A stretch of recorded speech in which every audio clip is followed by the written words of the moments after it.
Well, good evening, everybody. Welcome to the November meeting of the Ottawa RASC. Looks like we got a pretty good host here tonight, and that's good because we a little bit of a departure from our usual format. We haven't got as many talks, but we have one very long talk, which I think you're going to find fascinating. Our friend Simon Hamner has come to give us a really interesting presentation. I won't let the cat out of the bag or anything, but needless to say, I think you're going to enjoy that. So it's fairly long, and we want to give Simon plenty of time to go through it. So I'll just step through quickly what we've got on tap before that, and we'll do Simon after the break. But to begin with, we'll have Gary Boyle come up and talk about Ottawa skies, his usual segment there. Al Scott is not with us tonight, but he did supply us with a short video, so I'll just talk to that when that comes up there. And then Chuck and Jillian had a little exploration adventure. We tried to get Chuck up last month, but ran out of time there, so we're going to give Chuck another shot here. But I'll be watching your time there, Chuck. You know that, eh? I know. Yeah, okay, that's good. Then we've got a couple of observations. We'll have a quick break and do our door prizes, and then we'll jump into Simon's talk on the solar system. All right. So, Ottawa members in the news, we've got a couple. This is, I don't expect you to read all that, but an article submitted by Al Scott to the Empire EMC on light pollution. So it was published talking about reducing light pollution and the cost of illuminating the sky needlessly. So how to go, Al? There, he's fighting for clear and dark skies for us. And there we go. The other member is Jacob Von Chorus, who got a rather nice image published, which we showed a couple of months back there, his image of the Pac-Man. And yeah, you can see it's enlarged actually on the top right-hand corner. So is Jacob here tonight? Yes, he is. Is he? Okay. Gotta go, Jacob. Nice piece of work. All right. And without further ado, Mr. Boyle. Baton of power. Okay, you're good. Good evening, everyone. Welcome to the November meeting, just to March 4th. You get to do some early winter observing now with Orion rising around 10 p.m. Jupiter is nice and high. Just other than the same old M42, of course, there's M1, the Crab Nebula. We can move on to that one. The Crab Nebula is 6,300 light years away. Well, it's off the side here. There's a couple of zeros, but on my screen it is. Magnitude 8.6. And it was seen on the night, or I guess the night or the day of July 4th, 1054 AD. And in fact, it outshone the moon for 23 nights. It was so bright. So astronomers have estimated that the power released from this one star equals 400 million suns worth, and any planets within 50 light years would cease to have an atmosphere because of the radiation and bad stuff coming off the stars. So it's a good thing this puppy's a little far away. Next slide. Other than that, then we'll go down to NGC 2264, which is what, Gary? What object? The Cone Nebula or the Christmas Tree Cluster? And? Rosette. No, Cone, Christmas Tree, and? The Fox Fir Nebula. Fox Fir, that's it. Very good. Give Glenn a round of applause, folks. He knows this stuff. The next one's below. Cone, Christmas Tree, and Fox Fir. The Christmas Tree is the actual cluster. The cone is over here, and the Fox Fir is down here. It's a very wide nebula. Observe, of course, in a telescope, but photography really brings out the subtle array. Next slide, please. Last month, we mentioned a couple of bright comets in the sky. Comet P168 or 168P, Huygens-Rother, is really gone to outburst. And here we have the top left star of the square of Pegasus, which is Alpha or Andromeda also. So it's almost overhead. It's between 9th and 10th magnitude now. When it went to outburst, it really got bright to about maybe 8th magnitude by the end of September. It's getting a little fainter now. So again, get on Google and double check to look for this chart and try to find it. So we should be about here right now in a second. Okay, next slide. And this is the comet that we were just speaking about. You can see that it's actually broken apart. So that's what's causing the outburst. New material being released to the sun. But will the comet survive? Will it break apart more and just fizzle out? We're not sure. Okay, next slide. For those that have a lot of money and can get a booking, we have a total eclipse of the sun, November 13th, just about 4 minutes worth of totality on the 11 days from now. And you can see red, so right over the Pacific, but partly over Australia. Next slide shows a more detailed area, so if you can get within here, you're lucky. So, and 2 weeks later, we're going to have a penumbral eclipse of the moon. But unfortunately, penumbral is only the exterior of the moon, so photography, pretty well you can see when the moon's just turning that little shade of dark. So really nothing seen from here, unfortunately. But they pay me the big bucks to advertise, I'm advertising. And next slide. The Eleni meteor shower, which, about a decade ago was a storm. But 2,000 per hour is a phenomenal display that I saw at Mike Wirth's in Perth. But unfortunately, we're down to only 15 meteors per hour, seen by a single observer. Here's where the radiant is, just in the sickle of Little Lion.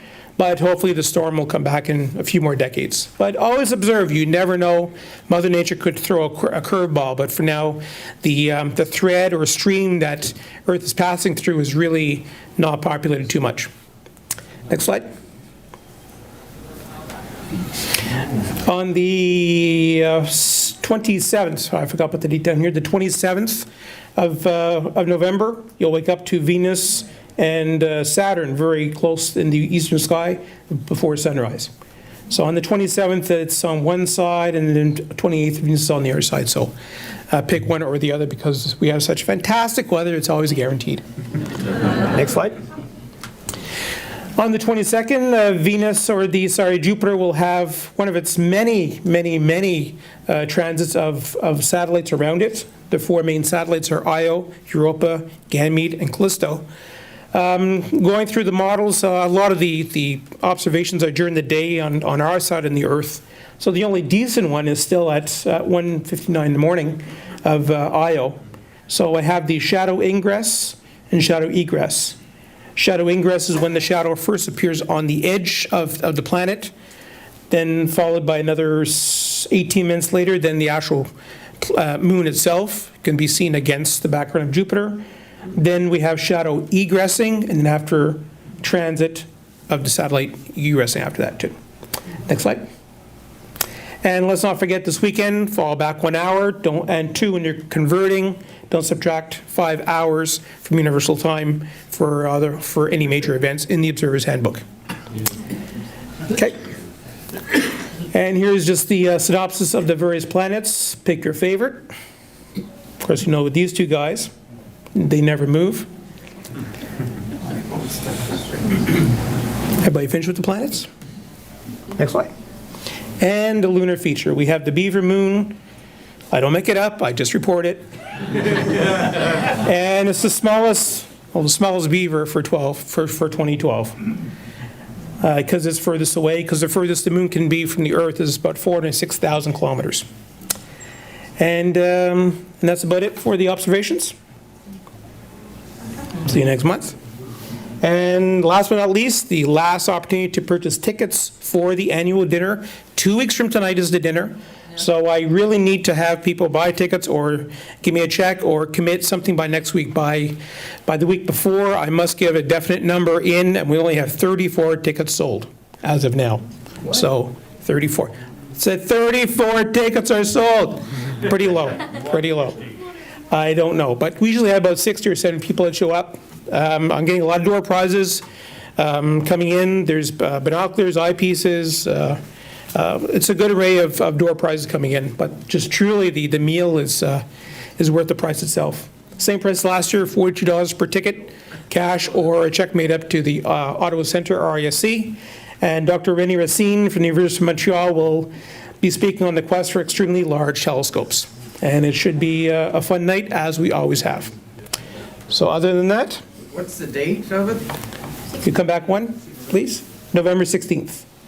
I think one more. Yeah, November 16th. 2 weeks from tonight. 2 weeks from tonight. And the same old cocktail at 6 p.m., dinner at 7, hippa beef. The food is just phenomenal. If you've never attended the annual dinner, the food, like I said, is just worth the trip. Very, very good. Because these are all second and third year culinary students from Algonquin, and it's quite good. Plus, we all get to enjoy conversation other than astronomy. It could be politics, whatever. How well the Maple Leafs are doing. It's great. The Maple Leafs have not lost one game yet. I love it. I love it. Okay, great. And we have one extra door prize for the night. Thank you, sir. This is donated from me. Oh, from Chris Tarrant. Thank you, Chris. Door prize for tonight. Read it. Oh. Back in my day, we had 9 planets. Oh, funny. Wait.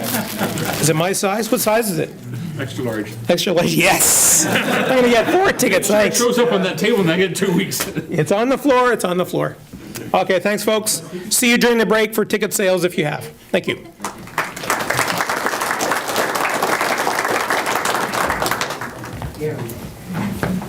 Wasn't there some rumor, Gary, about a car or something? Door prize? Was there a rumor about a car? About a what? A car door prize? I remember hearing something. I could be wrong. Somebody wants to do it at the Barhaven and have an observatory ready for a telescope. Just a plug, just a plug. Yeah, it's a 2006 pattern. Offer it up as a door prize. Huh? Huh? Who needs an observatory? Hands up. Huh? I see, there's a few there. It's an opportunity for you, Gary. All right. All right, as I mentioned, Al isn't with us tonight. He had a previous engagement, but he did send along this rather interesting link to a video which we downloaded, and it goes back to the Venus transit there. As you recall from the talks that we had, one of the reasons that one of the principal reasons that the Venus transit was so heavily studied in years gone by was that by accurately timing the passage of Venus across the disk of the sun, we could work the math and figure out basically the size of our solar system and the orbits and such, which we really had no other way to do that. And we use a technique called parallax with that. And this video was filmed by a couple of individuals there, and they've put the information together. One was filmed at very high northerly latitude. I think it was Norway or something. It was like 78 degrees north latitude. And the other one was imaged at 35 degrees south latitude, so quite a wide spread in latitude there. And if you watch the video, actually you can probably let it run there, Chris, because there's no audio for this. Have a look at the top 2 rows. The top 2 images are from the northern environment, and the bottom 2 are from the southern environment. On the left is white light, on the right is hydrogen alpha. But the important thing to note is have a look at the difference of positions of Venus there as it transits across, and you'll see, have a look at, especially now, you can see this, the southern position, right? So this is exactly the type of thing that they were trying to determine with some sort of accuracy, and one way to do it, sort of an additional bit of data, was the timing of the ingress and the egress there. So, but that really brings it home. You could really see the difference just on being on different parts of our own planet. So I'll send that along there. I thought that he might be interested in it as a sort of a cap to our talk about Venus transit. And that's all we have for that today there. So hope you enjoyed that. All right, thanks, Alf. All right, Chuck. Chuck is going to talk to us about a hole in the ground. Oh, damn, I let it out of the bag, didn't I? I'm sorry. Here we are in a little hole in the ground. There you go, sir. Thank you. A little hole in the ground, a lot of science with it. These hunters knew about this for years. It was just a place where they met. They actually found deer drinking out of it. And it was only a couple of years ago that one of the hunters noticed some metal objects around the rim of the crater and brought it into Dr. Hurd at the University of Alberta. And through that, they've documented, yes, in fact, it is an impact. It happened 1,130 years ago, plus or minus a couple of years. And the reason they know that is the carbon-14 of the charcoal buried by the ejecta. The dimension, 36 meters, 6 meters deep. And I give you an idea of the scale. You can see Jillian and I sitting down in there having a good time in a crater. Let's see if this works. There we go. You sure know how to show a girl a good time. Hey, I'll tell you. I'll tell you. What happens in the crater stays in the crater. Not anymore. Not anymore, yeah, we got it on film. It's all in film. So where it is, this is Alberta, Edmonton, and Whitecourt is just to the northwest of Edmonton. And the crater itself is 20 kilometers or so just south of it. These are tracks that I made with my personal locator beacon on the airplane. And we circled the crater, and I'll show you some pictures in a bit. But as I mentioned, there's lots of science with it.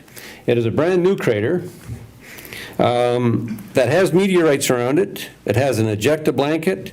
The crater is well defined. It has a raised rim, and there were shock indicators, planar deformation features in some quartz that they found.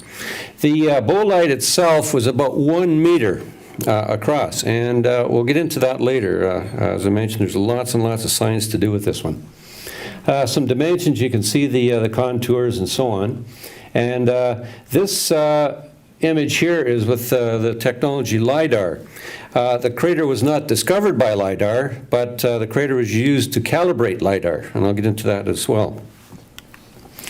The ejecta blanket, you can see the black in these diagrams here with the various directions of plotting the ejecta and so on. As I mentioned, the date of the crater was found by the charcoal buried underneath the ejecta, and it is fairly true that, yes, it's about 1,130 years ago-ish.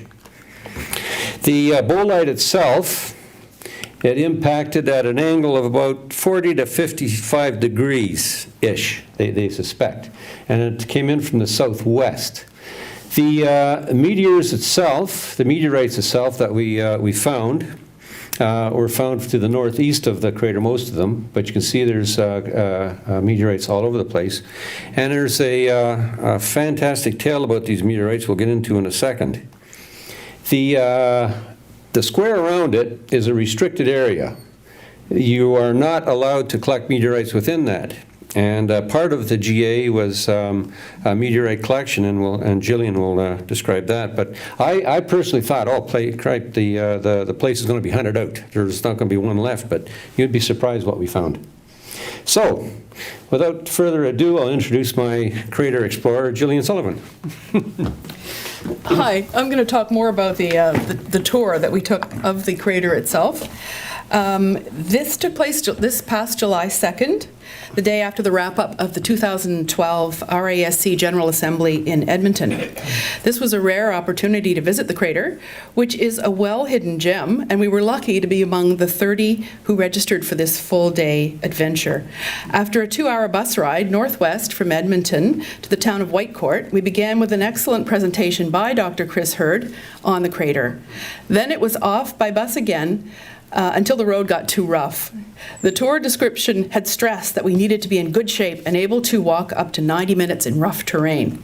Here we are at the start of our 3-kilometer hike into the crater site. Okay, the road soon turned into a hiking path, and our Nordic walking poles really came in handy. The organizers had arranged for a set of ATV shuttles, which most people used. An article published in the Whitecourt Star newspaper about our tour noted that due to the precariousness of the ride up, directions are not given out to tourists. So we really felt we were about to see something that very few people have a chance to see. I just want to mention, too, that Jillian and I were the only people that actually walked both ways. Everybody else took the buggies. I just wanted to brag about it. Hey, Chuck, who took the picture? You're only two. No, there were lots of us. Oh, you'll see in a second how many. So here, this is the impact site, believe it or not. It's taken from one rim, with the far rim about 2/3 of the way up the photo. You can see the bottom of the crater where there's bare soil in the middle bottom of the photo. Obviously, it's pretty much obscured in the leafiness of summer. It's much more visible in winter, but I'm glad we were there in summer. Next slide. Here's Chris Hurd standing just below the crater rim, explaining the direction and angle of the meteorite as it hit Earth. Chuck provided the technical title. Yeah, you can see the steepness of the crater, too. It's very steep there. Yeah. This gives a sense of the crater size with tour members ranged along the crater rim. This was taken from down There's Jillian and Julie. inside the crater.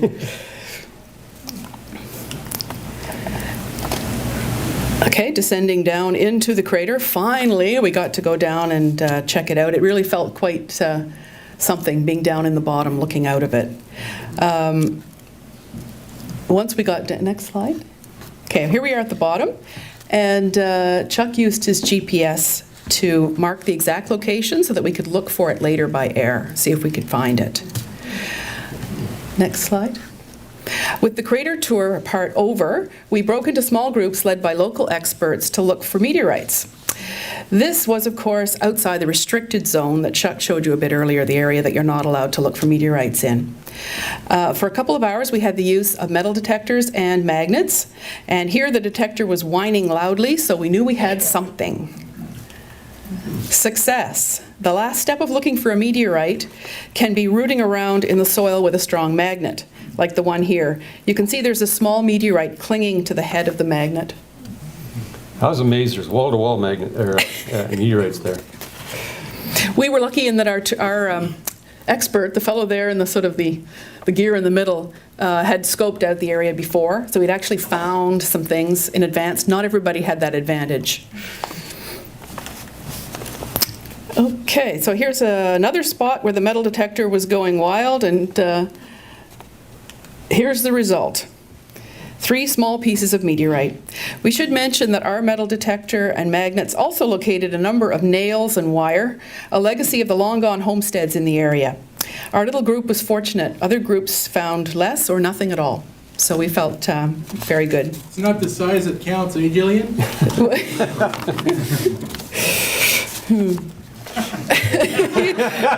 Moving right along. Moving right along. After a long day of crater exploration, there was nothing like a cold one at the White Court Casino. It was a day of contrasts. It was unbelievable, from a crater to a casino to back to Edmonton. The man at right is Murray Paulson of the Edmonton RASC, and a veteran White Court meteorite hunter. He has found hundreds, and much larger than what we found. He also took care of the logistics for the tour, which went very smoothly. And while at the casino, tour members had a chance to meet the mayor of Whitecourt and other dignitaries, and we all received golf shirts to commemorate the occasion. They made quite a fuss. It was very nice. The whole thing was very nicely done, and we arrived back in Edmonton late that night, tired and elated. Now back to Chuck and the magic of LiDAR. Okay. Yeah, stand back. We're going to do some science. You mentioned that the LiDAR was actually calibrated with this crater, and you can see this is an aerial shot of the area of where the crater should be. It's right there, actually. And with trying to think of the word here. The processing that they use, they can actually attenuate the noise from the images and just have the ground reflections. And using this technology in this crater, they've calibrated, and they've probably they're using it quite a bit now in other areas. Well, I don't think they found any other craters, but it's quite a strong technology. That is a computer drawing from the data of the LiDAR, and you can see the shape. The meteorite, again, came in from this angle, and the meteorites that we found were in this area here. And again, for the record, we were outside the magic box. The crater itself, now, is very, very unique in the fact that I mentioned that it was a 1 meter wide bolide that caused the crater. Now, there are meteorites that we know of that are tons, a couple of meters across and so on. So here's what we're looking at. We're looking at various sizes of meteorites that arrive at terminal velocity going thud versus cosmic velocities which go to an explosion which cause these craters. And again, it's the explosion that caused the crater, not the impact. Basically, it's the energy transfer from the mass times velocity squared that causes the explosion, which causes the hole in the ground. So what we have is an example now of the minimum size, minimum velocity of a mv squared type crater. And Dr. Herr's pretty excited over this, and we might have some more in papers about this in the future. Aside from the meteorites themselves, I'll get into, first of all, Julian mentioned I got the GPS coordinates. We stood in the center, and I zeroed the GPS, and flew over the area, and lo and behold, you can see it there? I couldn't see it either. So what I did, I just set the GPS up, put it under the wing, and took a picture and hoped for the best. So, give up. There it is. So you can just barely see the clearing in the bottom, and this was the rim that we walked down. The area that we found all the meteorites was around here. And again, there's lots to be found there. But to get in the air and look for it, it's impossible unless you know exactly where it is. Now, as far as the bolide itself, now, when the impactor happened, it was going about 10 kilometers a second, so that's below the escape velocity of this planet. I think it's around 12 kilometers plus. So essentially it had slowed down in the atmosphere, but not slow enough not to prevent an explosion. But what had happened is that parts of the bolide did come apart in the atmosphere, hence the meteorites that we found, which were typical meteorites with the little indentations called regmaglyphs in them and so on. The meteorite that broke off the bolide on the explosion was a different kettle of fish altogether. You see the difference here. This is a typical meteorite that came through the atmosphere, slowed down to terminal velocity, and goes thud on the ground. Whereas this one here, it's like a shrapnel from an explosion, basically. And it came off the bolide during the explosion. And it didn't have the typical indentations and so on. It had basically just like a metal that broke off from an explosion of a metal object, basically. And so these are very unique. I don't think there's any other example anywhere else that we found. And fortunately, I've been able to grab that one. And as well, Dr. Herr, from studying the Widmanstätten patterns within the iron meteorite, he has determined that the bolide came from an object or an asteroid about 50 kilometers across. It's 4.5 billion years old. And just by the ratios of the nickel in the Widmanstätten there, he calculated that this meteorite specific bolide that hit had cooled at 50 degrees Celsius every million years. So from that, they estimated that the bolide was, or the asteroid itself was over 50 kilometers across. So, as I mentioned, lots of science with this one, and it was a very exciting trip. We had a great time. And as we say, what happens in the crater stays in the crater. So we always finish with how bright and beautiful a comet is as it flies past our planet, provided it does fly past it. Thank you.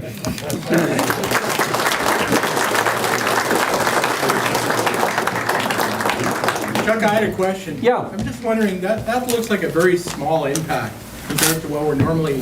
Yeah, if you remember a couple years ago in South America, there was another one about the similar size. And we suspect that was an mv squared type explosion that caused the hole. So that small crater is very rare. Exactly, and that's what I meant by the science in it, in the fact that there are bolides that or meteorites that are larger than that are found, whereas this the size of this that caused this crater was only a meter across.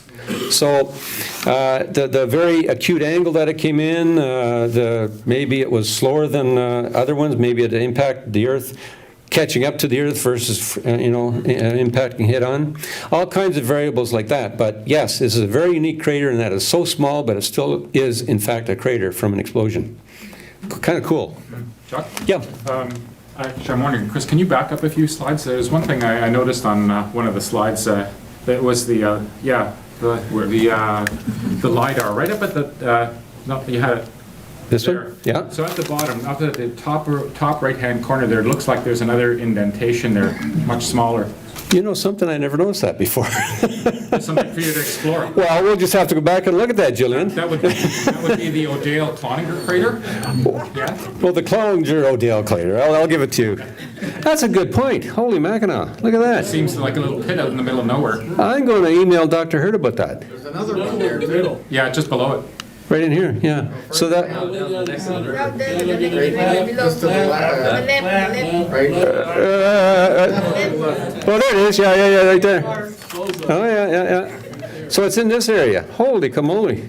Belly button. Guess you'll have to go back. We're going, that's it. We're going back. Doctor, another question. Yeah, sure, Chris. What makes you say these are so rare? Because people's perception of such a small hole wouldn't be of a meteoroid crater. That's true. Tons of these. There are tons of these. Actually, if you look at my website, I've got tons of these kind of holes in the ground that are documented, that are sinkholes, all kinds of different geologic processes that cause them. But the fact that it's got meteorites around it, there's impact, planar deformation features, the impact itself caused those things. It is very rare. But to answer your question, that's what science is all about, is finding out what's going on here. Jeff, was that classified as, what was it, a coarse octahedrite or what?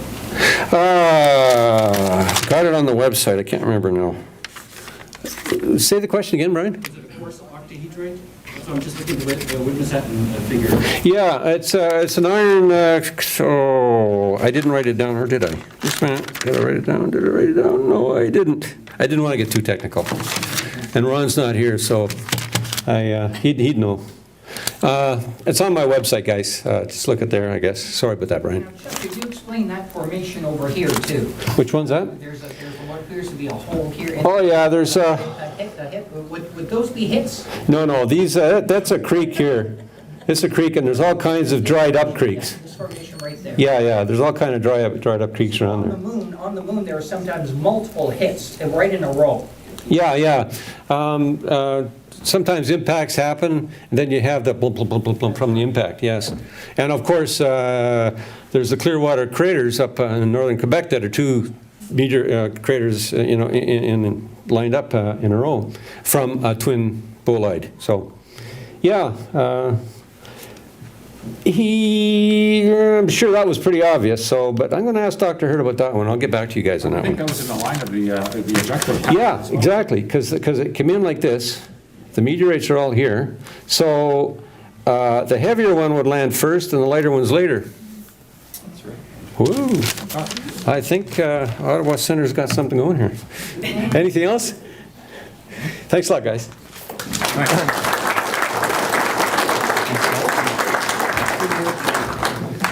Lots of fun.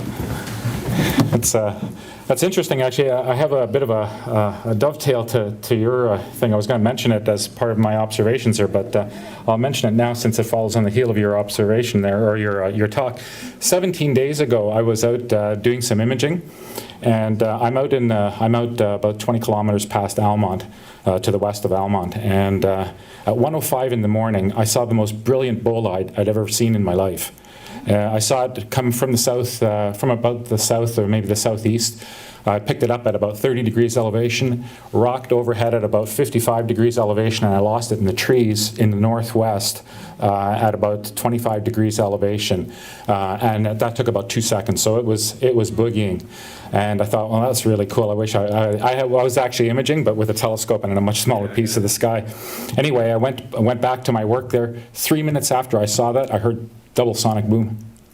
It's the first one I've ever heard of all the observations, and it's dead quiet out of my place. It was like no other noise. I was sitting down doing my stuff, and I just hear like a, and it was definitely from that direction there. I sent in a report because I figured with the timing in that was probably about 60 kilometers away from me where the boom itself was generated, and looking at the path on the map, I figured if it survived passage, that it sort of passed between Renfrew and Pembroke and might have landed on the other side of the river in Quebec. But I haven't heard back anything from that yet, and I was going to put it out to the members there to see if anybody else was out on that night. I think it was Tuesday, October the 17th, if memory serves. I'll send you a 105. website of reporting objects like that. Okay, I can. I sent it to a gentleman down at Western University who operates the All Sky Camera Network. Okay. But I haven't heard back from him yet. Anyway, just thought I'd mention that too. How about the observatory at Buckshot Lake or up Yeah, I Calader? haven't heard anything at all. But they might have. They might have picked it up. Yeah, yeah. I'll ping them again there and see. But yeah, just thought if anybody else had happened to be out at that time. It was brilliant. It was brighter than the full moon when it came down, so it was rather interesting. Okay, observations. Actually, we're a little bit light this month. What's the matter? Has it been cloudy? Oh. Come on, guys. All right, first up, Gordon. Gordon and Julia, actually. Actually, if memory serves, Julia is going to give the presentation. Oh, there we go. Hi. Hi. Get here, let me pick you up here. Okay. Up you go. Okay, so Julie and I were out observing the moon a couple nights ago, but about 2 weeks ago. And what did we look at? Clavius. And which crater is this that we looked at?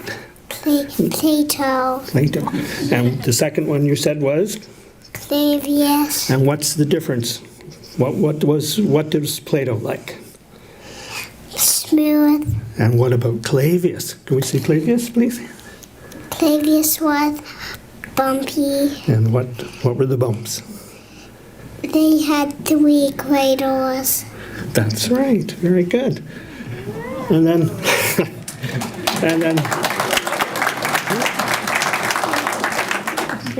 and then 2 nights later, I went out. This Clavius sketch is done just graphite on white paper. Excuse me. But I've been trying some new stuff. Can we have the next one, please? And this is with white pastel on black paper.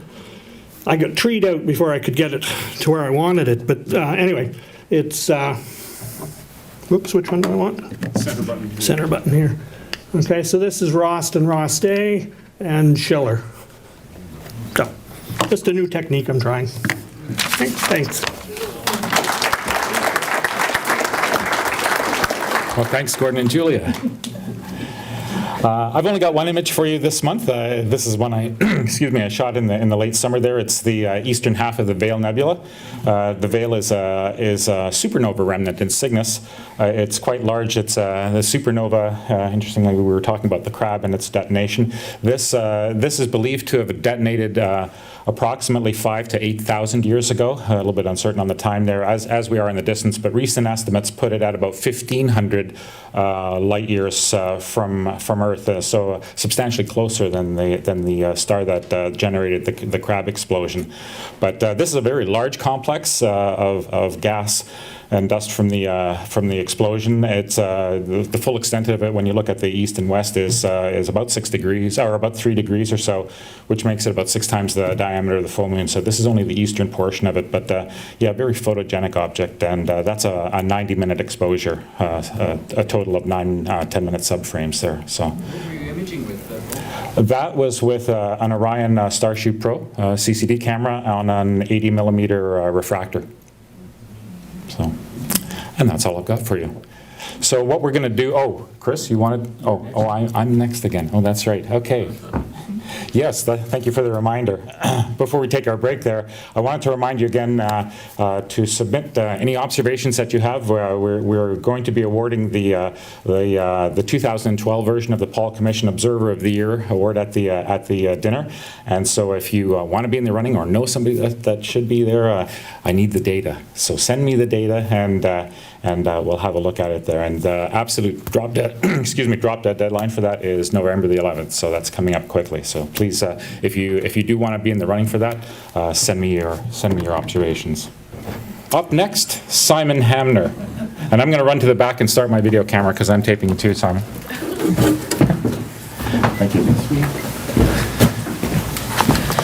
Oh, great! I get to check whether or not it was all done properly. Let's see where I'll put those.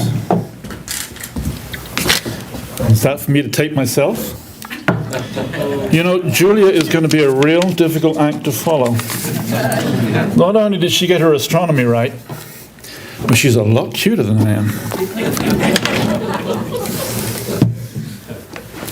but I'm going to do my best. I just don't have those eyes, you know? All righty, let me just make sure I can do that bit good, and I can trust Chris to actually move us through. Okay, title of today's talk: Is our solar system and the Earth within it normal?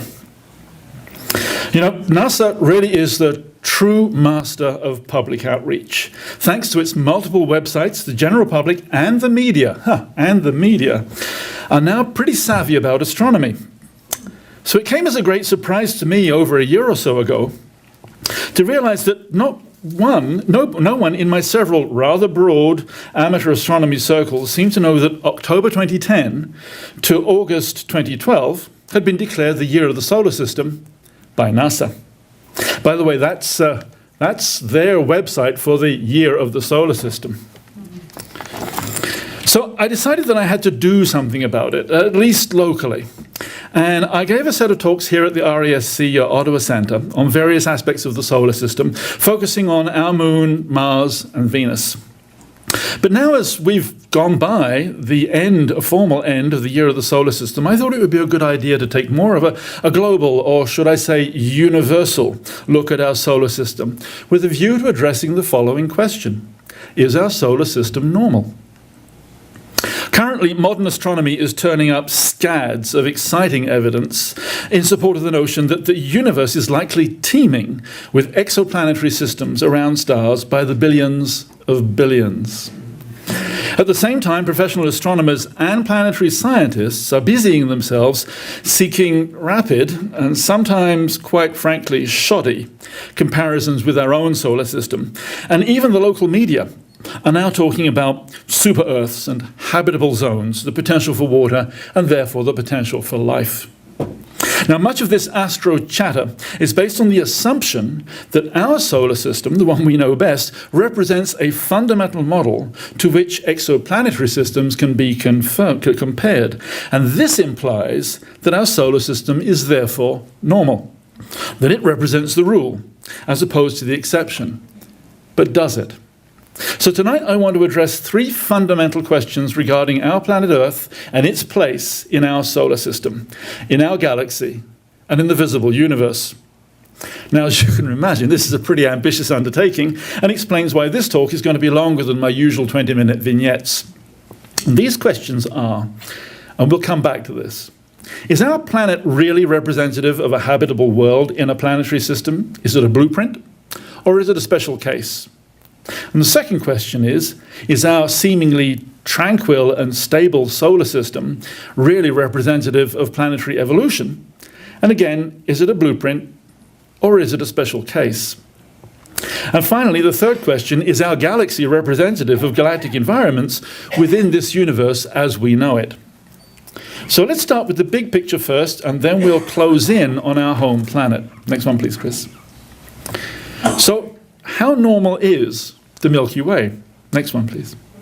Now, this is a fundamental question to be asking because galaxies provide the first order environments in which planetary systems will evolve. Our galaxy is a pretty quiet backwater by galactic standards.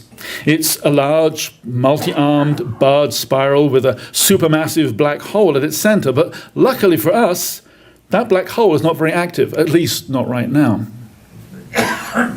But many other galaxies have extremely active galactic centers that generate copious amounts of gamma rays, X-rays, cosmic rays, and ultraviolet light, none of which bodes well for a habitable planet. Next one, please, Chris. Many galaxies are seen to be interacting with their neighbors. In fact, cosmologists tell us that this is how galaxies grow and evolve. Currently, our galaxy is quietly digesting a number of dwarf galaxies that it assimilated several billion years ago. And it won't interact in any material way with the giant Andromeda galaxy next door for a few billion years to come into the future. So here we are, thinking about this at just the right Goldilocks moment in our galaxy's existence. By the way, when galaxies interact with each other, the resulting fireworks are not so much due to stars colliding like billiard balls, it's the exchange of interstellar gas that gives rise to a burst of new star formation. And the release of all that radiation associated with that star formation, which could make things a tad uncomfortable for potentially habitable planets in the vicinity. Next one, please, Chris. That burst of star formation can go on for quite a long time after galactic interaction, as can be seen in this well-known image of M82, long after it's thought to have had a close call with its nearest neighbor, M81. Next one, please. So my take-home message on galaxies is this. If you had to choose a galaxy to live in, I'd highly recommend staying put right where you are in the Milky Way. But just how much do we know about what goes on in the Milky Way, especially with regard to what's happening around stars other than our own sun? Next one, please, Chris. Until recently, this was the standard model of the standard astronomical model for the formation of planetary systems. Basically, a rotating cloud of gas and dust flattened into a protoplanetary disk around a central star, all of which then evolved by various predictable processes into a planetary system looking very much like our solar system. Next one, please. One vision of this planetary system model has been illustrated many times from many perspectives. In fact, note where a Jupiter right here in this artist's impression sits exactly where it should be, chez nous. By the way, most recent modeling suggests of observations of extrasolar planetary systems suggests that Jupiters like this at a great distance from their central star are actually very rare. Next one, please, Chris. But just how much of our own galaxy have we actually examined for exoplanetary systems? Well, it turns out to be a pretty small sample at the galactic scale. When I picked up this slide from the internet, and this is still the most attractive slide for this part of the talk, at that time, only a distance of about 300 light years from our sun had actually been examined for extrasolar systems. Today, this slide should really be updated to represent about 6,000 light years. But remember, our galaxy is 100,000 light years across. So we've only really looked in our backyard. Next one, please. But even within that small sample, astronomers have made some really interesting discoveries. At the galactic scale, astronomers already know that many stars, perhaps most, are binary systems of two stars orbiting each other. In addition to planets around single stars, now they've discovered a planetary system, in fact several now since I wrote this talk, orbiting a double star, what they call a circumbinary planetary system. Now, planetary climates in such a system would be, well, to be frank, crazy. There would be huge short-term temperature changes as the stars themselves eclipsed each other, such that a potentially habitable planet would feel like it had seen summer through winter many times during a single orbit around its pair of stars. Next one, please. Then it turns out that many exoplanetary systems are crowded in really close to their central stars. And I mean crowded. If you look at this example here, you'll see that this real system here around the star Kepler is actually within this blue cylinder and is only just larger in terms of orbit size for these multiple planets than the size of the orbit of Mercury in our own system. So crowded really means crowded in many of these systems. Next one, please. Okay, good. Now, by various feats of scientific excellence, which I won't go into here, astronomers can now determine the size, the mass, and therefore the density of exoplanets. And in turn, and it turns out that in numerous examples of exoplanetary systems, not only are the planets crowded close to their central star, but some of the closest are the size and makeup of Jupiter, or even bigger and significantly bigger. The model of planetary formation, which I do not fundamentally question, and I will discuss in a few minutes, makes it absolutely clear that these hot Jupiters must have formed much further away from their central star than where we see them now.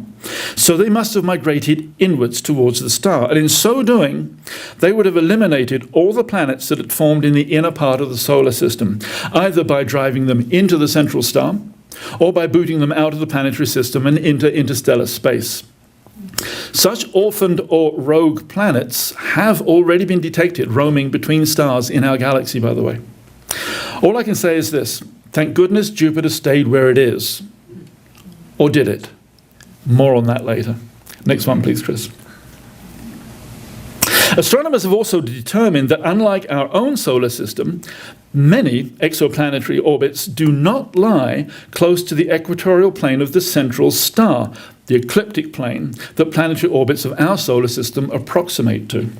Worse, as opposed to our solar system where all the planets orbit the sun in the same direction, in the same sense that the sun spins on its own axis, some exoplanets rotate in the opposite direction. That is to say, they have what are called retrograde orbits, but there's as yet no full consensus on why. However, one obvious possibility is that they were captured from a close passing star and its own planetary system. How's that for unpredictable instability? Next one, please.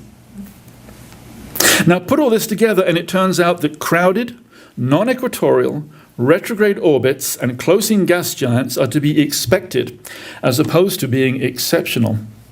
Next one, please.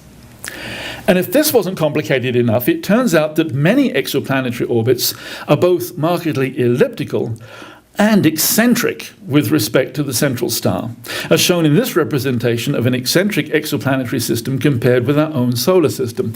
Our own solar system here is indicated by the dashed lines, and the idea is that our star is in the middle there. And the full lines here for B, C, and D, these are the exoplanet orbits around the star Upsilon Andromedae. Andromedae, thank you. So my take-home message regarding exoplanetary systems is this. They tend to be dynamically complex swarms. They're commonly crowded.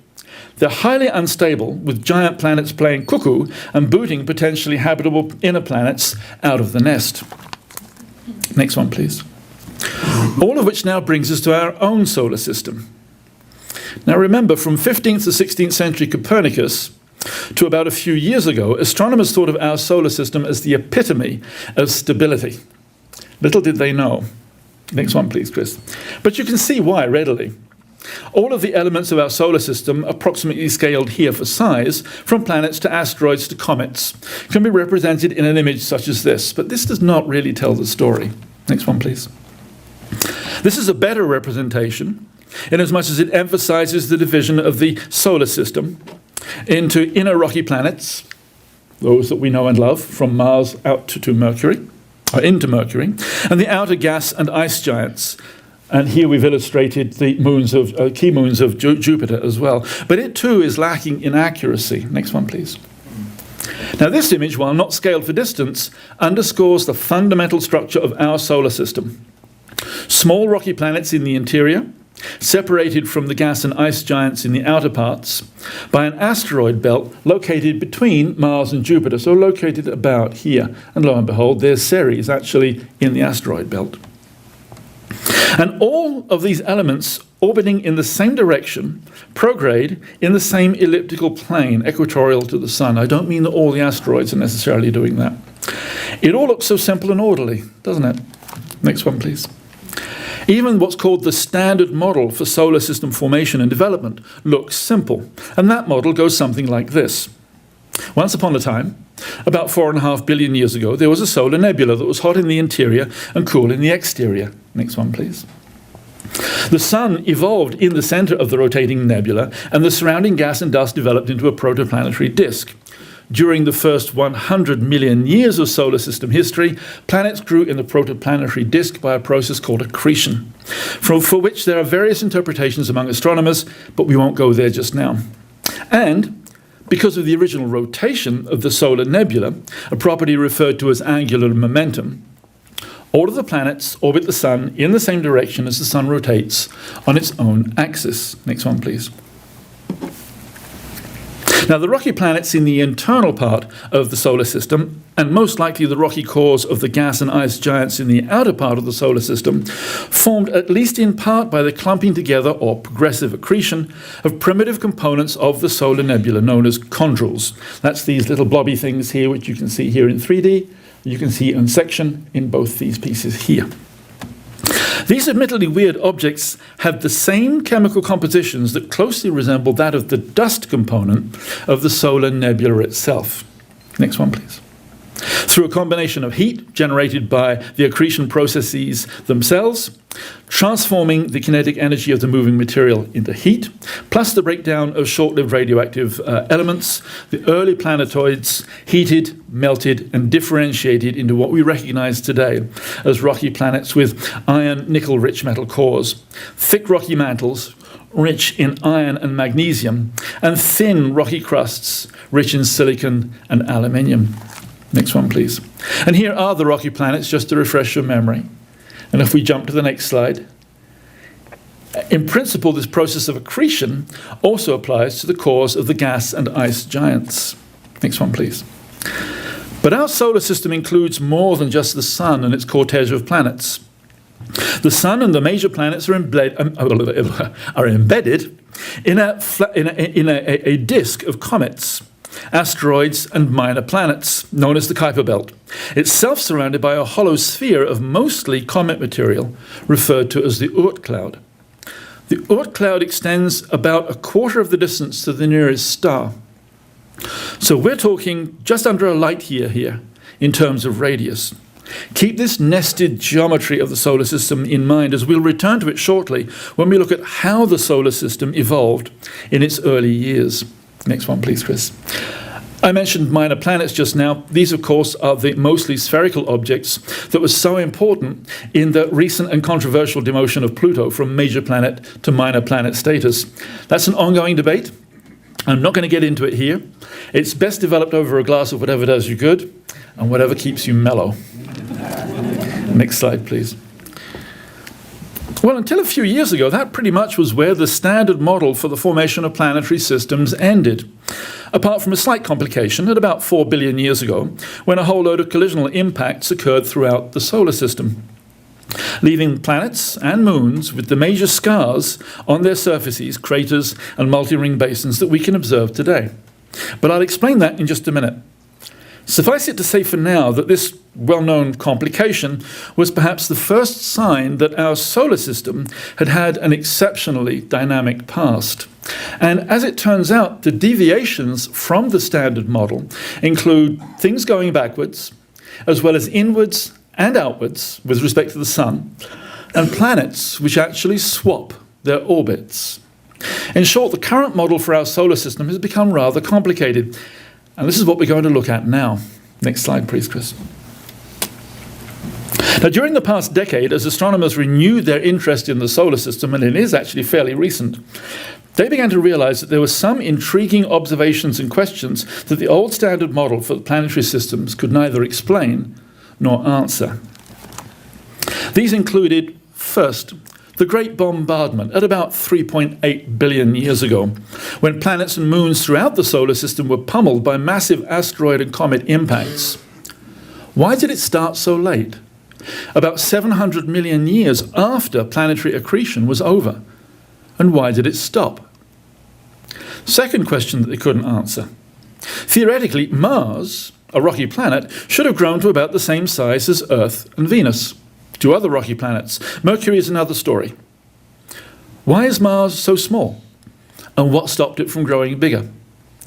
And the third question they couldn't answer was this. The asteroid belt is made of more or less primitive accretionary debris that never got it together to make a planet. Some people think it was a planet that got broken up. It's not. It's the other way around. It never made a planet.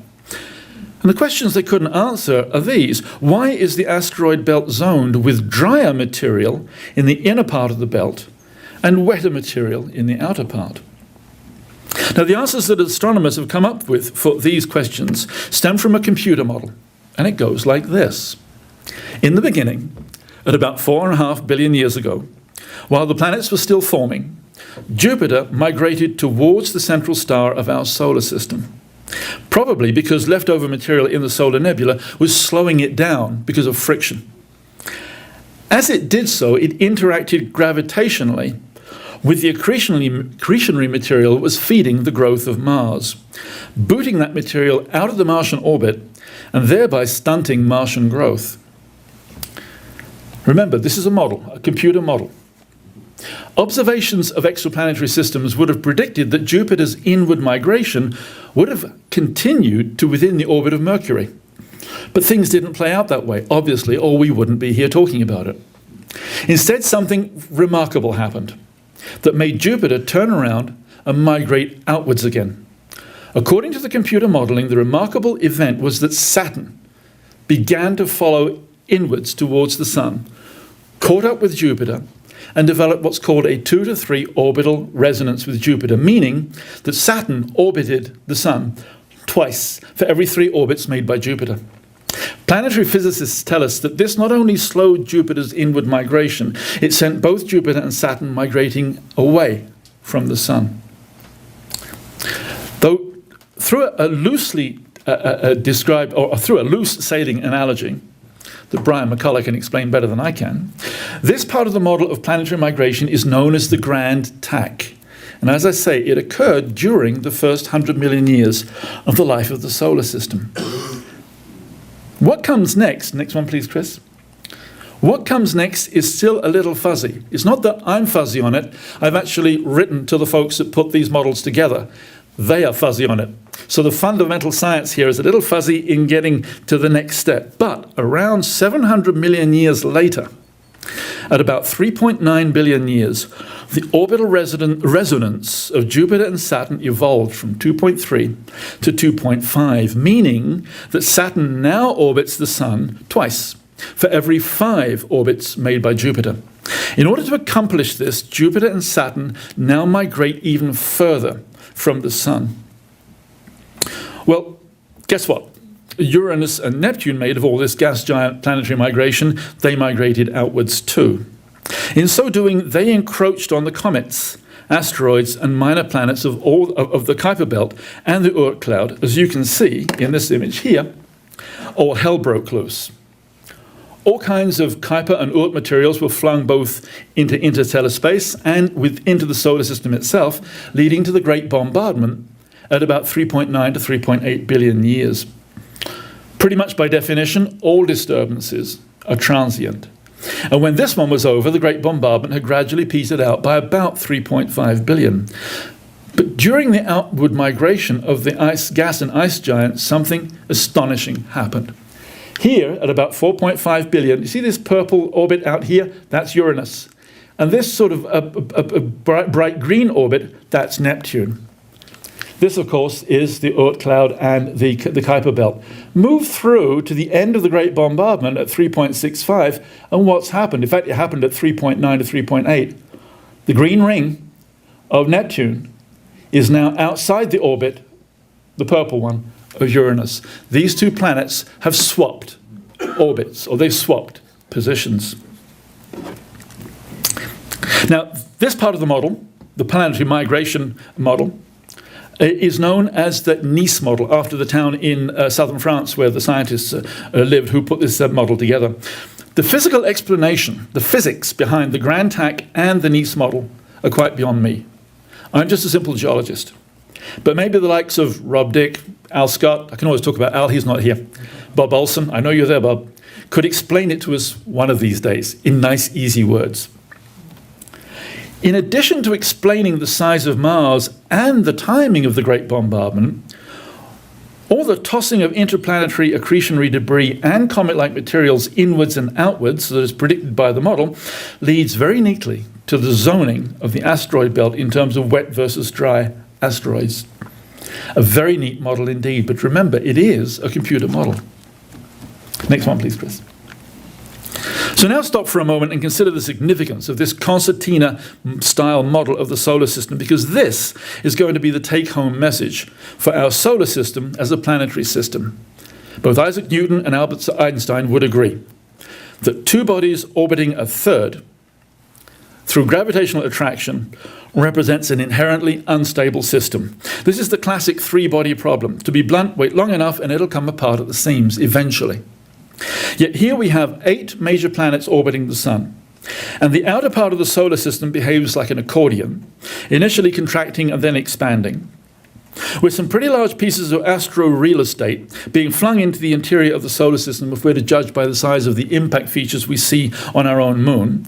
And yet the entire solar system still hangs together, more or less in the same orbital plane, in almost circular orbits, for a further 4 billion years. If that's not exceptional, if that's not remarkable, I don't know what is. Next one, please. So let's now look at the solar system components themselves. How predictable are they? First, let's take a look at planet-moon systems in the outer solar system. Next one, please, Chris. Nope, we're there. Good. Hold it right there. Thank you. It's commonly assumed that moons orbit planets in a plane aligned with the planet's equator, and that they all orbit in the same direction. I think one of the reasons this is such a common assumption is the extraordinary case of the planet Uranus. Even though Uranus is unique in our solar system in that its own spin axis is almost perpendicular to that of the other planets and the Sun. In other words, the spin axis of the planet lies in the ecliptic plane. Next one, please. Its multiple moons follow what are called prograde orbits, moving in the same direction as the planet spins in a plane parallel to the planet's equatorial plane. In other words, in a plane perpendicular to the ecliptic. While we've got Uranus and its moons on screen, the most likely reason for their anomalous orientation within the solar system is a collision with something really big that knocked the planet over permanently. Yet another possible cause of unpredictable instability that failed to disrupt the solar system. Next one, please. Now, while it's true that life would be certainly much simpler if all moon orbits were really prograde and equatorial, it just ain't so. Here's a simplified representation of the orbital directions of Jupiter's moons projected onto the planet's equatorial plane. Blue orbits are prograde. In other words, the moons orbit in the same sense as the planet spins on its own axis, anti-clockwise as seen from above, as here. And the red orbits are retrograde. The moons orbit in the opposite direction. Notice how the retrograde orbits are absent from the interior of the planet-moon system. That's because the influences to get things going in the same direction as the planet is spinning increase as you get closer to the planet itself. Notice also that some orbital paths appear to cross over others, but this is more apparent than real if we look at this in 3D. Next one, please, Chris. Now here you see Jupiter, that little yellow dot in the middle, merrily moving around the Sun on its own orbital path in red, surrounded by a swarm of 64 moons, many of which have highly inclined orbits. The retrograde moons were likely formed elsewhere in the solar system and then later captured by the planet. Now, I've commonly read and heard that the Jupiter-Moon system is compared to a mini-planetary system. Well, if it is, it looks nothing like our own planetary system, although simplistic comparisons could be drawn with some exoplanetary systems. Next one, please, Chris. Now, you might think Jupiter is an anomaly in this regard, but it's not. Here's a very similar pattern in the Saturn moon system, with a swarm of prograde orbits in red and retrograde orbits in green. So my take-home message about the largest planet-moon systems within our own solar system is twofold. First, they're highly complex and look nothing like the old, simple mini-solar system model we probably learned about in school. Second, planet formation models tell us that in order to form these hornet nest moon systems around planets, the early solar system must have been buzzing with planetoids and large asteroids going every which way. In summary, things must have been not far short of chaotic, at least as far as the small stuff was concerned in the early solar system. Next one, please, Chris. So what about the planets themselves? Using our growing knowledge of planetology and planetary geology within our solar system, let's take a look at what's normal about a planet, at least the neighboring planets, starting with the planetary interior. This pretty much means we focus here on the rocky planets of the inner solar system. Because we can't see the insides of the gas and ice giants, we can only make intelligent guesses. And I believe that they are intelligent guesses. Venus and Earth are very similar in size and internal structure. The principal difference between them is as illustrated here simply reflects the fact that we can observe that Earth actually has an inner core. That's the yellow thing here. And there's the liquid outer core in red. And in the case of Venus, we're just not sure yet. Mars is significantly smaller in size, but the internal structure is not very different from that of its sister planets. So let's start with the one we know best, the Earth. Next one, please, Chris. As a geologist, I could talk to you all night about the Earth, but don't worry, I shan't. I've got myself on a very tight rein here. Instead, let me highlight the most characteristic feature of the Earth as a planet, its plate tectonics. I've talked to you about this before, but let me remind you.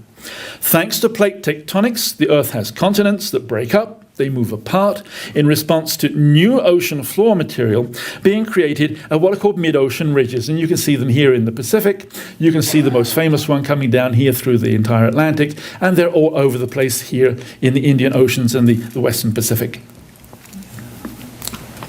And the continents can come together in slow motion collisions in response to the sinking of old ocean crust back into the planet's mantle.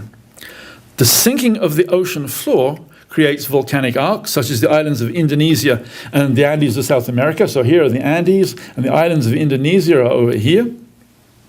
And colliding continents generate mountain chains, such as the Alps over here, or the Himalayas over here in red. Next one, please, Chris. Now, here's a cartoon, I've shown it to you before, of spreading and sinking showing volcanic activity at both locations. Here's the spreading and there's the volcanic activity. Here's the sinking, more volcanoes out here in the middle of the ocean, or here along the edge of a piece of continental crust. This volcanic activity is what has allowed the Earth as a planet to cool continuously through time. Without this continuous cooling, the Earth would look like Venus. Next slide. Venus is a barren wasteland with an average surface temperature in the 400 to 500 degrees centigrade range. In other words, lead would melt on the surface. Why? Quite simply because it has no plate tectonics. Without the ability to cool as a planet, heat generated continuously by radioactive breakdown of elements builds up inside the planet. This has a number of dramatic consequences, the principal one of which is that the outer part of the planet's mantle, and I mean over hundreds of kilometers depth, melts and erupts, completely resurfacing the planet. In the case of Venus, the low density of impact craters on its surface tells us that this happened quite recently, geologically speaking, certainly within the last billion years, possibly within the last 500 million. Massive, possibly catastrophic volcanism like this pumps enormous amounts of CO2 into the planet's atmosphere.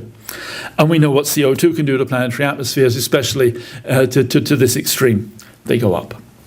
Worse, if heat inside the planet cannot escape continuously, the dynamo inside the planet's core that generates the planetary magnetic field stops. For those of you that are as old as me, think of a lava lamp. And without a magnetic field to protect it from the solar wind, the planet will lose the lighter components of its atmosphere as the solar wind strips away hydrogen and oxygen, in other words, water, as well as nitrogen and argon, the principal components of Earth's atmosphere, for example. In the case of Venus, there is a thick atmosphere surrounding the planet, even without a magnetic field. But it's 99% CO2, and it's 100 times denser than our atmosphere on Earth, which is why it resists erosion by the solar wind.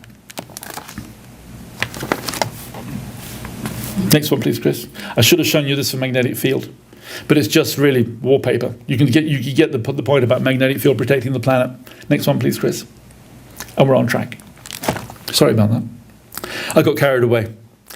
In case you're wondering why Venus has no plate tectonics, it all comes down to water. Venus isn't just dry outside, it has no water inside either.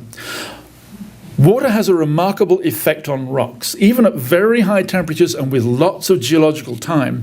Without water in their chemical structure, rocks are extremely stiff and cannot flow. If rocks can't flow, and that includes the rocks that make up a planetary mantle, then plates can't move, and the planet can't cool.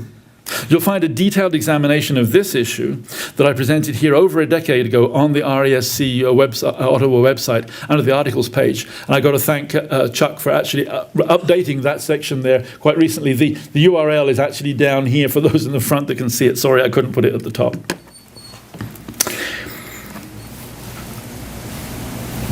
The question that planetary geologists are now asking about Venus is this. Did it ever have enough water for plate tectonics in its early history? And if it did, how exactly did it lose it? But that's another question. Next one, please, Chris. One last oddity about Venus. It spins very slowly on its axis, taking 243 Earth days to complete one rotation. And it's the only planet in the solar system that apparently rotates backwards. There are all kinds of theories to explain this. We don't have time to get into them here. Instead, let me emphasize my take-home message that Venus may have been Earth's twin once upon a time, but she certainly isn't now. Next one, please. Now, as a planet, Mars doesn't look much like Earth either. It's about half the size for a start, having been starved during its early accretion. And because it's small, it contained less radioactive material than the Earth, so it cooled quite rapidly. Martian rocks older than the Great Bombardment, at about 3.8 billion, show signs of having been exposed to a planet-scale magnetic field, but younger rocks don't. So we know that the Martian dynamo in the planetary core had shut down by not far short of about 4 billion years ago. And the consequences were dramatic. Without the protection of its magnetic field, the Martian atmosphere was stripped away by the solar wind, even at that great distance, such that today it's 100 times less dense than that of planet Earth. Next one, please. Now, this image nicely summarizes what was known about planetary magnetic fields within the solar system prior to the MESSENGER probe currently orbiting Mercury. What it says is that Saturn and Jupiter have magnetic fields that are respectively 500 and 20,000 times stronger than Earth's, something you really don't want to experience as a carbon-based life form. It also says that Mars and Venus have magnetic fields that are respectively 5,000 and 25,000 times weaker than the Earth's, which is why their atmospheres are either incredibly thin or incredibly dense. In addition, Mercury's magnetic field, frankly, isn't worth writing home about, and certainly is not strong enough to protect an atmosphere of any substance. So my take-home message regarding the inner or rocky planets is this. Firstly, without water, plus plate tectonics to allow an Earth-size or larger planet to cool continuously, the planet will overheat and load its atmosphere with heavy CO2 that will turn its surface into an oven. Secondly, such a planet will also lose its protective magnetic field because it overheats internally. But a smaller planet, such as Mars, will also lose its magnetic field early in its existence because it can't make and retain enough heat for long enough, and therefore it will lose its atmosphere forever. This last point is the primary reason why the science fiction concept of terraforming, which I'm sure you've heard about, terraforming barren planets like Mars, will never be a realistic proposition. Next one, please. So to round out our comparison of rocky planets, tiny Mercury seems like the odd planet out. Although it's only as big as Jupiter's moon Callisto, it's so dense that its iron-nickel core must occupy 80% of the planet's volume, potentially calling into question the universality of the standard model of planetary accretion and differentiation. So here's the bad news. Despite new data from MESSENGER, currently orbiting the closest planet to the Sun, we still do not have a clue as to how Mercury ended up like it did. Stay tuned. If they ever find out, I'll let you know. You'll be the first to hear. Next one, please, Chris. Now, I'd like to look specifically at what makes the Earth the pleasant planet that it is. And to do this, we have to look at how things rotate. Or rather, no, how things that do rotate, like planets, wobble. Or if you want to get technical about it, how they precess. Next slide, please, Chris. The concept of precession is best illustrated by reference to a gyroscope or to a child's spinning top. But the same basic principles apply to planets too. In this example of a spinning gyroscope, the axis of rotation itself precesses as it describes a circle. And in this particular case, I can't tell which way it's precessing with respect to the overall spin. Next one, please, Chris. Planet Earth does something similar. Over a period of about 26,000 years, the rotation axis of the Earth precesses or wobbles. Why is this important? Next one, please.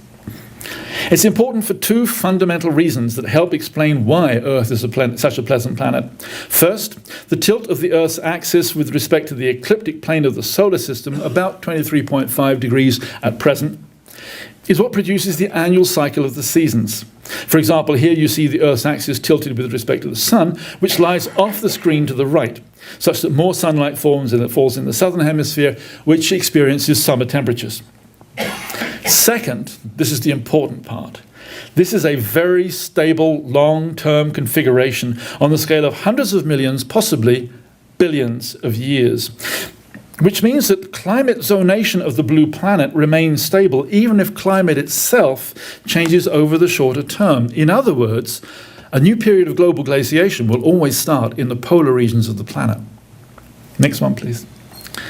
Compare this with the behavior of the Martian spin axis that shows variations of up to 60 degrees or more, over much shorter time frames of the order of 100,000 to 10 million years. You can imagine the impact this has on long-term climate stability for the red planet. For example, with enough of an extreme tilt of the planet's rotation axis, glaciation could start near the equator. Next one, please. The rotation axis of Venus, despite the artistic camera angle shown here, is practically perpendicular to the ecliptic plane. In other words, wobble is not an issue here. But remember, it's formally upside down, which adds yet another twist to the planet of love. As for Mercury, it too is practically perpendicular to the ecliptic plane, with the rotation axis tilted at just 7 degrees. Next one, please. Why is consideration of axial tilt and precession key to discussion of what makes for a pleasant planet? A place where you would want to live, raise your kids and your grandchildren. Why have I gone into this much detail here? Well, for two fundamental reasons. First, life and the evolution of life as we know it requires long-term climatic stability. Not long-term weather, long-term climatic stability. Second, life as we know it requires clocks to know when to sleep, when to grow, and when to reproduce. And those clocks on Earth are provided by the diurnal cycle of night and day as the Earth spins, and by the annual seasons as the tilted Earth orbits the Sun.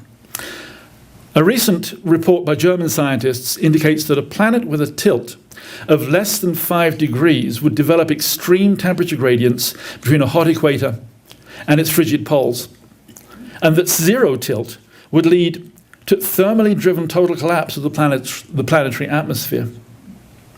So, okay, if stably precessing tilt is also fired important, how come Earth has it and Mars doesn't? And the answer is the moon. Next one, please, Chris. Our moon is weird. First, if you compare the size of each and every moon in our solar system with the size of the planet that moon orbits, you'll find that our moon is anomalously huge. Huge, relative to the home planet. Second, because it's large, compared with its planet, it exerts an anomalously strong stabilizing influence on the precessional behavior of the Earth. Next one, please. But here's the really weird part. Planetary theorists have interpreted our moon as the product of an unpredictable, accidental, dare I say random, collision of early Earth with a Mars-sized planet that produced a ring of debris that coalesced into the moon that we see today. There's some discussion as to exactly how this collision model works. In recent time, there have been some questioning of it. I think it's now been re-established, but we're now talking perhaps about much larger colliding objects than we were talking about 2 years ago. Next one, please, Chris. We can skip that one. But there's a third reason why I want to address this issue of tilt and precession. Astronomers are currently looking to find Earth-sized rocky planets orbiting central stars in what is referred to as the habitable zone. This refers to a disk-like zone wherein liquid water is stable. In other words, it neither boils off as steam nor freezes as ice on the planetary scale. Is that the Goldilocks zone? You could call it the Goldilocks zone as well. They calculate the location and width of this zone principally from the size, temperature, and brightness of the central star. And that's it. But as we've just seen, the tilt of the axis of rotation and its stability is critical to the existence of a pleasant planet. In short, put an Earth-sized rocky planet with zero tilt in the habitable zone, and it may not have a stable atmosphere. Hardly habitable, if you ask me. Alternatively, put a precessing tilted planet in the habitable zone without an anomalously oversized moon to stabilize it, and see what kind of long-range climate you get. Let me emphasize, the Earth is not a Goldilocks planet. Not too hot, not too cold, just because it sits in the sun's habitable zone. Its precessing tilt, stabilized by our moon, is an essential component. Next one, please. Okay. As we draw this talk to a close, all good things must come to an end. It's time to explicitly address the three questions that I asked at the outset. I'll do it quite briefly. Next one, please, Chris. So, is our galaxy representative of galactic environments within the universe as we know it? Well, there are billions of galaxies, and many of them are or have been in some form of turmoil or another. But there are many pleasant galaxies, even large spiral galaxies just like our own, that appear to have enjoyed extended periods of calm and quiet, such as we hope we are, and will be quite capable of providing a suitable environment for a pleasant planet such as the Earth to develop in. So let me rephrase my question slightly. Is our galaxy weird or special in some way? Is it a rare occurrence? And the answer is clearly no. Our galaxy is pretty normal as barred spirals go. Next one, please. So is our seemingly tranquil and stable solar system really representative of planetary evolution? Is it a blueprint or is it a special case? Now, although we've only just started to sample exoplanetary systems in a small corner of our galaxy, we can already see that our solar system is far from normal. Our planets follow near-circular, prograde, near-concentric orbits in a common plane. Many exoplanetary systems don't look anything like this. Our planets are what I describe as comfortably spaced. In many exoplanetary systems, they're crowded around the central star. Our planets are systematically distributed, with smaller rocky planets close to the Sun and gas and ice giants further out. Newly discovered exoplanetary systems are showing that this is not universal. They're actually finding alternations of gas giants and rocky planets, gas giants. Many exoplanetary systems show evidence for disruption as gas giants migrated inwards and eliminated the inner planets. Jupiter began to do the same, but got dragged back outward again by Saturn. Even a simple system made of one star and two planets is inherently unstable over the long term. Yet, after Jupiter's inward migration, the subsequent outward migration of all gas and ice giants, the resulting great bombardment when everything went every which way, as the Kuiper belt and probably our Oort cloud got stirred up, Uranus getting bowled over on its side, probably by a massive interplanetary collision, and Uranus and Neptune switching orbits, our solar system has remained stable for 4.5 billion years. I have to conclude that no, our solar system is not normal. It's certainly not ordinary. It is certainly very special. Next slide, please, Chris. So the third question, is our planet really representative of a habitable world in a planetary system? Again, is it a blueprint or is it a special case? Well, we've already seen that it's not enough for a rocky planet to be located in a planetary system's habitable zone to make it a pleasant planet, which I think you all agree Earth is. In addition, it must possess an efficient and effective means of continuously cooling the planet over billions of years. I mean cooling the planet interior, which on Earth is provided by plate tectonics, which is unique in our own solar system. A magnetic field is required to protect the lighter components of the planetary atmosphere, nitrogen, oxygen, argon, hydrogen, from the solar wind, which Earth has thanks to its size, compare that with Mars, plus the fact that it has plate tectonics, compare that with Venus. It also needs a moderate axial tilt that generates predictable seasons and a mechanism to guarantee the long-term stability of that tilt for hundreds of millions, perhaps billions of years, even as it wobbles or precesses. And Earth has an anomalously large moon compared to the size of the planet, which provides that stability. So no, I don't think we can say that the Earth is normal. There are lots of very special conditions that go to make up our place in the solar system and the place of our solar system in our galaxy. Finally, here's another question. Is the Earth unique as a planet? That's very different from asking if it's special or normal. Is it unique? In light of the billions of stars in our own galaxy and the billions of galaxies estimated to populate the visible universe, it would be unscientific to claim that similarly special circumstances could not combine to create a similarly pleasant planet somewhere else, be it in our galaxy or beyond. But I really wish this is something the professional astronomers would be more explicit about when they're discussing this topic, especially in the media. I do think that we can conclude that planets resembling the Earth do not occur in every nook and cranny of the galaxy. They don't occur at every street corner. Fundamentally, nature doesn't make them like that just any old how, any old where. Next slide, please, Chris. So my final take-home message is this. Astronomically speaking, the Earth is probably not unique, but it is very, very special. Thanks for listening, and a very happy end to the year of the solar system to you all. We'll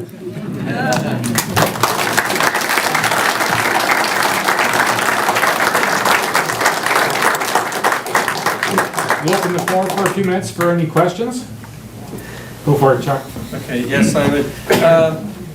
Brown's book, Rare Earth, sort of touched on the galaxy part of your talk. And he stated that we're sort of situated in a kind of a blank area of the galaxy. So we're not close to the big guys blowing up and all the other radiation.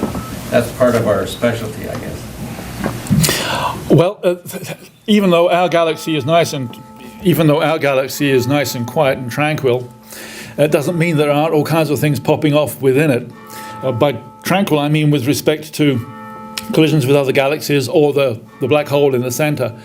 It's just as well that we're a reasonable distance away from supernovas, because over the last 4.5 billion years, they would have actually sterilized the Earth if they'd been in too close. So that adds to what's special. But there are all kinds of other bodies out there that are probably also at equally safe distances from them. It really is the cumulative look at what's special about our solar system. Our galaxy is not, but what's special about our solar system. And boy, we've been through a really weird evolution.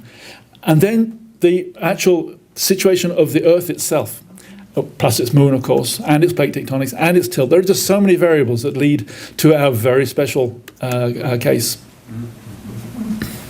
Simon, we know that the solar system, the sun with its planets, rotate around the galaxy.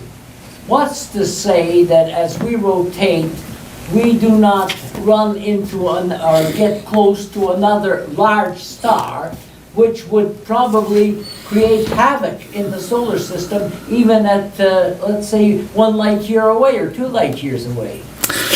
It's a very timely question, Paul. There's been some chemical work, I do not recall the details of it because I haven't looked at it in a while, on cometary chemistry, suggesting that some of the cometary material in our solar system has actually been stripped off from another solar system. In other words, we have had close encounters. I didn't want to get into this because we don't really know anything about when they might have occurred, how many there might have been. Was it just the one? It's a model. It's a chemical model. Are they even right?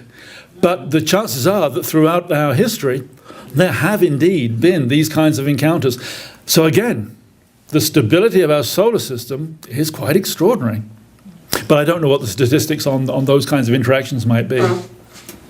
Yeah, I guess further on that, because the tidal radius around a star is sizable, it doesn't take an extremely close passage of, say, 2 Oort cloud systems to intermingle and, for swapping of cometary bodies to occur. Yeah, Glenn's pointing out that when you're looking at the solar system, you don't just look at the material stuff in it. If you actually look at the gravitational sphere of influence, it's much larger. And that would apply, of course, to a passing star. It wouldn't just be the star, it would be the star, its cohort of material going around it, and its gravitational field. So these kinds of interactions could be common, could be. Yes, Simon, as you know, I'm a student of biblical cosmology. And I know you asked me a question based entirely on science. And I'm talking to, and I'm in correspondence with a lot of scientists who are astrophysicists, who are also biblical cosmologists and so on. And I'm amazed at your lecture here as to how many correspondences there are between your lecture and biblical statements. So I'm glad to see that our 2 worlds are coming closer and closer together, because we do believe that our Earth is very unique. And in fact, I could just show you hundreds and hundreds of astonishing coincidences of our planet, the uniqueness of our planet, the uniqueness of the moon that you mentioned, and the uniqueness of the sun. In fact, of all the billions of suns that we know, there is no sun that we have seen yet that is exactly similar to our sun. So tell me, I was just wondering, what is your view of the divine?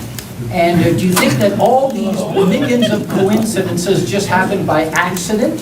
Do you really think that all these things happen by accident? Or do you think that, as Einstein said and as Newton said, you quoted both of them, they both believed that a divine hand was involved in this? What Einstein said was that God doesn't play dice, and what he was talking about was quantum physics. And in fact, it turns out that God does play dice because quantum physics actually has stood up to scrutiny.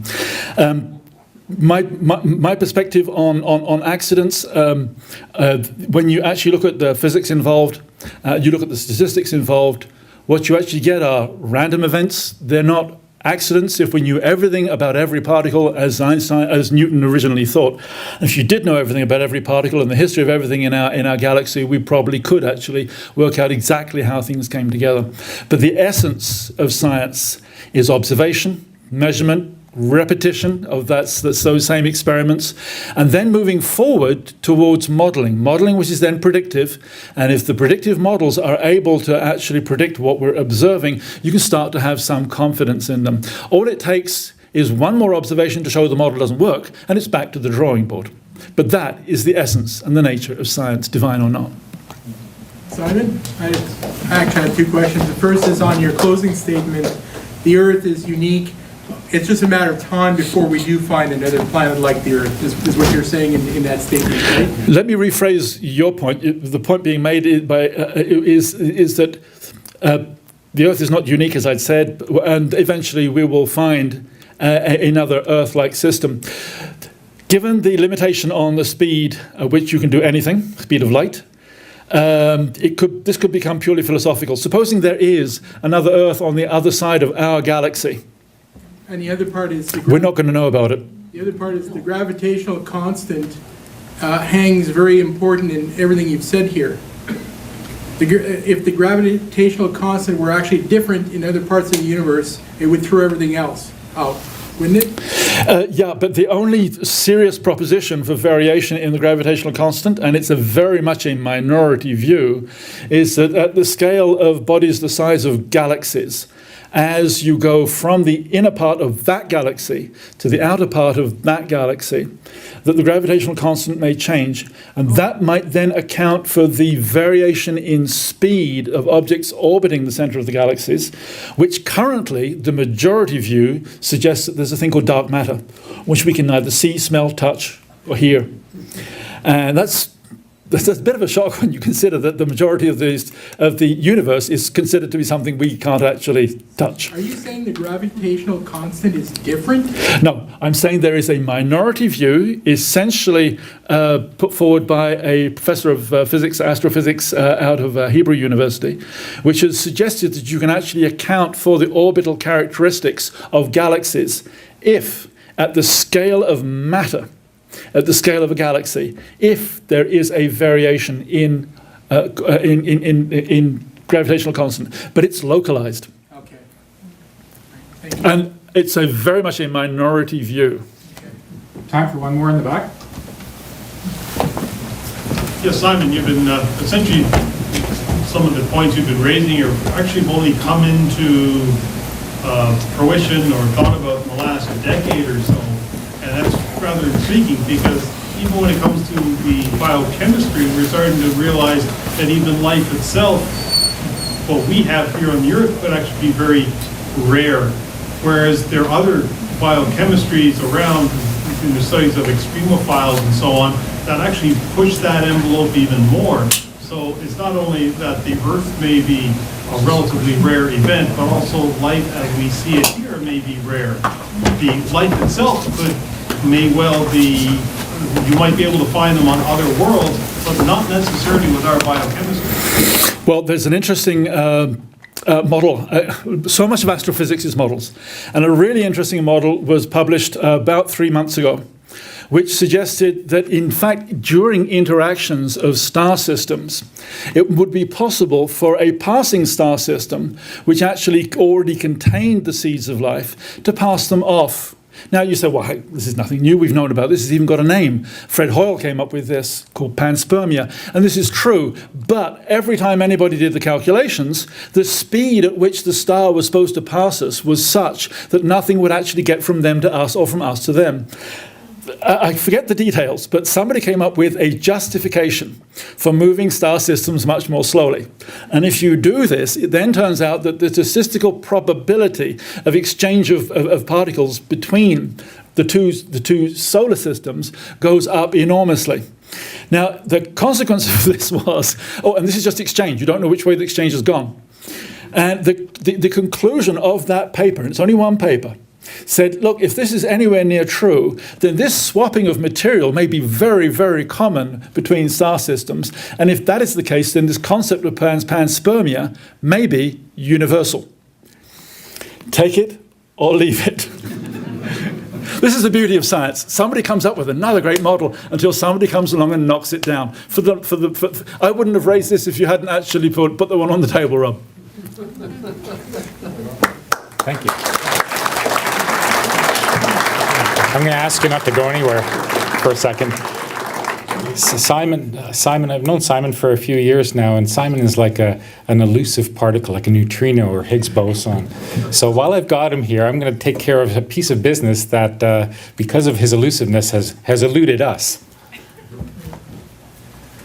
It is my great pleasure, Simon, to present you with an overdue award as Presenter of the Year for the best talk of last year. So this year is still up for grabs, but we've been trying to get a hold of this guy, and congratulations, Simon.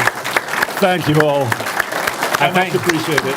Thank you for an excellent talk. Thank you. Wonderful. All right, is Jim here? Jim would just like to give us a couple of words on SmartScope. This is SmartScope.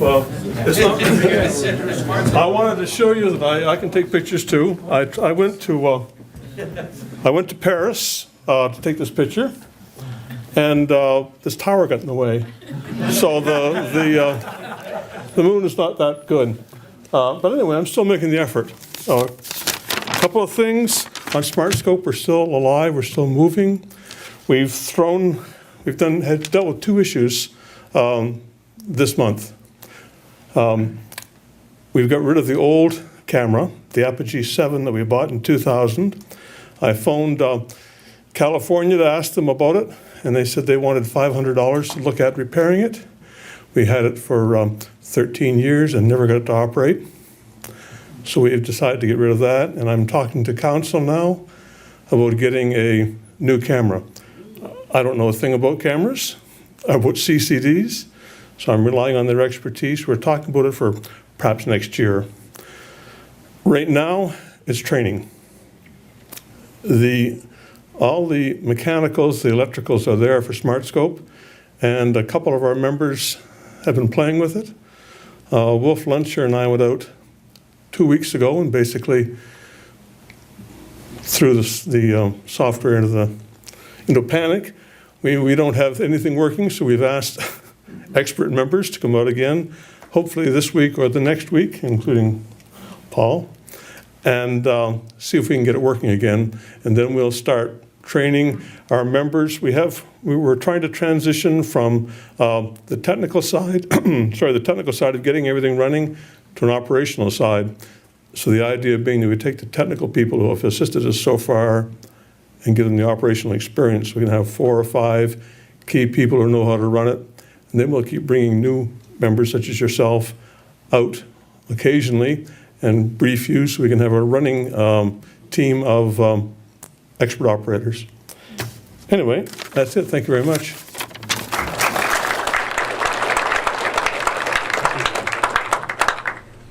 Winter solstice.